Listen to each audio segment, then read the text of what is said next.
Coming up on Art Fennell Reports. The pressure of perfection. More and more kids going under the knife to look good. Good evening, everyone. I'm Art Fennell. Thanks for being here for tonight's program. And tonight, we're talking about the pressures of beauty, the innocence of youth, altered. You remember your awkward teenage years, a time when you were highly self-conscious about your appearance, not just the occasional acne blemish that could be cleared up with creams, but some teenagers are concerned to the point of practically being obsessed about this, and some don't grow out of it with puberty either. You may not be aware of this, but more and more kids are going to the extreme in the interest of beauty. They want to look better now rather than to let nature and time take its course. Enter plastic surgery. Plastic surgery for kids as they go under the knife to fix what they think is flawed. They're getting breast implants and nose jobs and a whole lot more. Check this out. According to the American Society of Plastic Surgeons, 381,000 cosmetic plastic surgeries were performed last year alone on patients under the age of 18. That's a 14% increase, by the way, from 2005, and it is a significant change. And again, the most frequent of these surgeries, breast augmentations. More than 3,800 were performed on girls under the age of 18 last year. Dr. Steve Davis of Davis Cosmetic Plastic Surgery in South Jersey joins me now to talk more about this trend of kids going under the knife to look good. Dr. Davis, thanks first of all for being a part of the program. Are you yourself performing more and more plastic surgery procedures on kids? Well, you know, nowadays there's so much pressure going on in high schools and in schools in general, and just from their peers about what they think should be the norm. I think most of the time it really comes down to the parents really having to sit down with the children and deciding what should be or could be altered at such a young age, and maybe we should, like you said, just let things go for a while until they mature a little more. But there are more and more people coming into my office to have plastic surgery procedures performed. Now, what kinds of procedures are we talking about? We mentioned breast augmentations and nose jobs, but is that the extent of it, or is there a wide range of things? Oh, no, there's a wide range. There's liposuction, there's all different kinds of facial type things that could be done, but I would say the majority of it is breast augmentation, liposuction, and rhinoplasty or nose jobs. And these, again, well, I don't want to lose this fact. These are kids. These are teenagers and younger.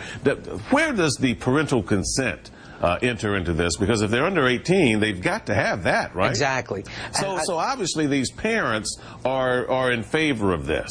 Well, from my personal experience with patients that have come into the office with their parents, many times it's almost parent-driven, because I don't know if the patient themselves come home and really complain to the parents about some pressures that they may be feeling at school, or if the parents just finally have had enough and want to have a professional make a comment.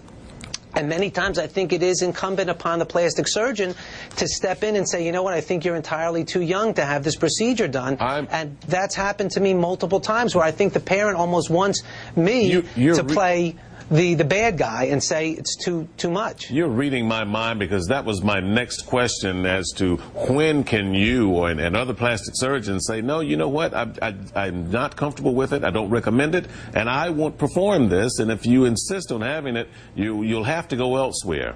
So are we seeing that happen in more cases than just your own? You know, I would hope that that happens, but you know, it's funny, because if you were sitting in my office last week, I just ended up saying to a family that unfortunately, if you keep on going around trying to find someone that will operate on your daughter, you're going to find that person. Yeah, and Doc, this is big money too. Now, these procedures aren't cheap, right? No, they're not. They're not. And you know, the biggest problem that I see, honestly, is that most of the time the patient really isn't emotionally ready for what they're asking for.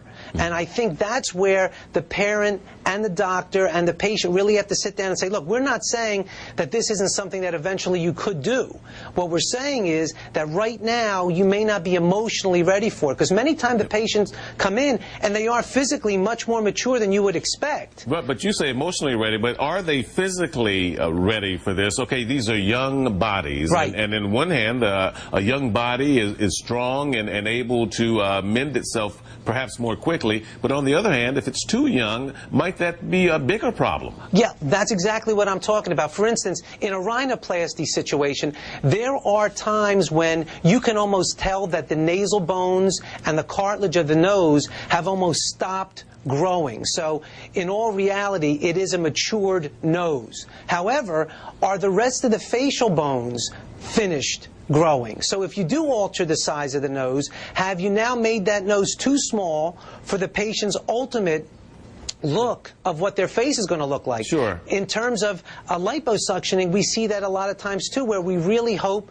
that the patient will allow some of the baby fat to go away, and then if at that point it's really still a concern, then liposuction may be a very good choice. And Doc, I got to ask you this, and this may be a little bit more sensitive, but it's exactly on the lines you're talking about. Let's say that a young woman wants to have this breast augmentation, and perhaps her breasts weren't even fully developed yet. Exactly. How in the world would you know how to do that, and could it upset the natural process that was still to come? That's exactly what I say to the parents and the patient. Exactly the same thing you just said, because a lot of times these young girls are running with a crowd of girls that may have matured much faster than they have, and they're being surrounded by people that look much more well developed, let's say.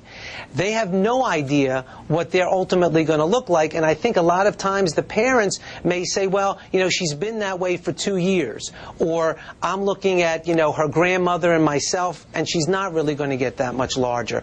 But I think that's where the doctor has to step up and say a surgery like that is something that does much more than just alter their body. It alters the way they look at themselves. It alters the way that they feel that they could present themselves in public, and maybe even alter them going on to college versus doing other things. Sure. Well, perhaps more and more of our young people will find the beauty within and give themselves a little more time to let that beauty naturally come out. And it probably already is, but again, it's in the eye of the beholder. Dr. Stephen Davis, thank you so much for sharing your insight on this. Very, very interesting and educational. Thank you, sir. Thank you. Okay. By the way, what do you think about this? Are you in favor of children having cosmetic plastic surgery, or should they wait until they get a bit older? Log on and give me some thoughts on this. I'd love to hear your feedback on this matter, particularly if you have a teenager in the house of your own and you're concerned about it. Okay?